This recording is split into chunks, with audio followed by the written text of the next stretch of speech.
Hello, welcome to സാംസ് കിച്ചനറ്റ്. ഇന്ന് നമ്മൾ തയ്യാറാക്കുന്നത് മീനില്ലാതെ മീൻകറിയുടെ അതേ രുചിയിൽ തയ്യാറാക്കിയെടുക്കാൻ പറ്റിയൊരു കറിയാണ്. ഇത് ചേന വെച്ചാണ് നമ്മൾ തയ്യാറാക്കിയെടുക്കുന്നത്. അപ്പോൾ നിങ്ങൾ എൻ്റെ ചാനൽ ആദ്യമായിട്ടാണ് കാണുന്നതെങ്കിൽ പ്ലീസ് ഒന്ന് സബ്സ്ക്രൈബ് ചെയ്തേക്കണേ. വീഡിയോ ഇഷ്ടപ്പെട്ട ലൈക്ക് ചെയ്യുക, ഷെയർ ചെയ്യുക. അപ്പോൾ നമുക്ക് നേരെ തന്നെ കറി തയ്യാറാക്കാം. ആദ്യമേ നമുക്ക് ചേന വേവിച്ചെടുക്കാം. ഞാനിവിടെ 300 ഗ്രാം ചേനയാണ് എടുത്തിരിക്കുന്നത്. ഇനി ഇതിലേക്ക് 1/4 ടീസ്പൂൺ മഞ്ഞൾപ്പൊടിയും ആവശ്യത്തിന് ഉപ്പും വെള്ളവും ചേർത്ത് ഇത് വേവിച്ചെടുക്കാം. അപ്പോൾ ചേന ഞാനിവിടെ വേവിച്ചെടുത്തിട്ടുണ്ട്.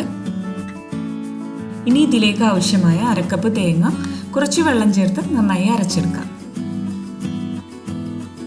ഇനി കറിയിലേക്ക് ആവശ്യമായ മറ്റു ചേരുവകൾ ഞാനിവിടെ എടുത്തു വെച്ചിട്ടുണ്ട്. 8 ചെറിയ ഉള്ളി, 1 തക്കാളി, 4 പച്ചമുളക്, 3 വെളുത്തുള്ളി, 1 കഷ്ണം ഇഞ്ചി, 1 കഷ്ണം കുടംപുളി, കുറച്ച് കറിവേപ്പിലയുമാണ് എടുത്തിരിക്കുന്നത്.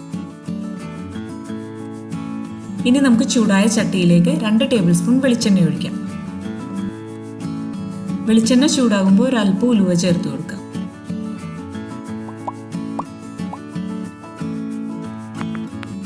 ഉലുവ ഒന്ന് മൂത്ത് വരുമ്പോൾ കുറച്ച് കറിവേപ്പിലയും അതിനുശേഷം വെളുത്തുള്ളി നീളത്തിൽ അരിഞ്ഞതും ഇഞ്ചി നീളത്തിൽ അരിഞ്ഞതും ചേർത്ത് ഇതൊന്ന് വഴറ്റിയെടുക്കാം.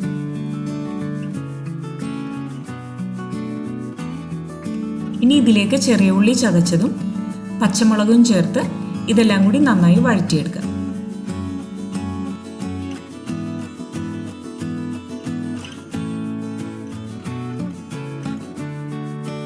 അപ്പോൾ ഉള്ളിയെല്ലാം നന്നായി വഴന്നു വന്നിട്ടുണ്ട്.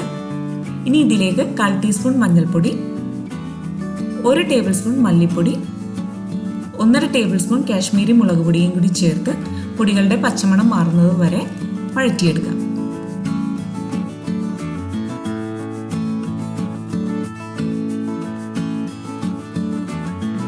അപ്പോൾ ഇത് നന്നായി വഴന്നു വന്നിട്ടുണ്ട്. ഇനി ഇതിലേക്ക് തേങ്ങ അരച്ചത് ചേർത്ത് കൊടുത്ത് ഒരു 2 മിനിറ്റ് നമുക്കിതൊന്ന് വഴറ്റിയെടുക്കാം.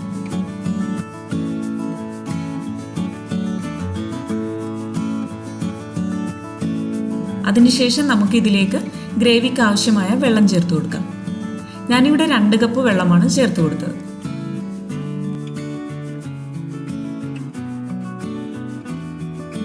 ഇനി ഇതിലേക്ക് പാകത്തിന് ഉപ്പും കുടംപുളിയും കൂടി ചേർത്ത് ഒന്ന് യോജിപ്പിച്ചതിന് ശേഷം ഇത് ലോ ഫ്ലെയിമിൽ മൂടി വെച്ച് ഒരു 3-4 മിനിറ്റ് നന്നായി തിളപ്പിച്ചെടുക്കാം.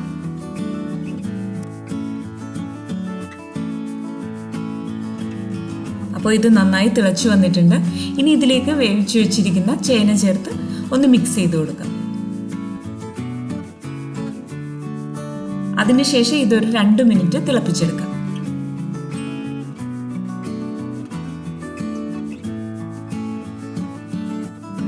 രണ്ട് മിനിറ്റിന് ശേഷം ഇത് നമുക്കൊന്ന് ചുറ്റിച്ചു കൊടുക്കാം. ചേന നന്നായി വെന്തത് കൊണ്ട് സ്പൂൺ കൊണ്ട് ഇളക്കുമ്പോൾ ചിലപ്പോൾ ഉടഞ്ഞു പോകാം.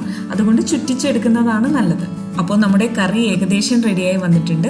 ഇനി ഇതിലേക്ക് തക്കാളി അരിഞ്ഞതും 1 ടേബിൾ സ്പൂൺ പച്ച വെളിച്ചെണ്ണയും കുറച്ച് കറിവേപ്പിലയും കൂടി ചേർത്തതിന് ശേഷം മൂടി വെച്ച് ഗ്യാസ് ഓഫ് ചെയ്യാം.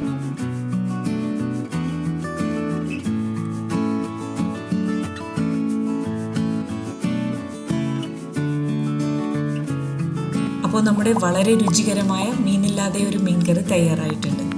ഇതൊരു 20 മിനിറ്റെങ്കിലും വെച്ചതിന് ശേഷം ഉപയോഗിക്കുക. എരിവും പുളിയുമെല്ലാം നന്നായിട്ട് പിടിച്ചു വരുമ്പോഴുള്ള ആ കറിയുടെ രുചിയുണ്ടല്ലോ, അത് നാവിൽ കൊതിയുണർത്തുന്ന ഒന്ന് തന്നെയാണ്.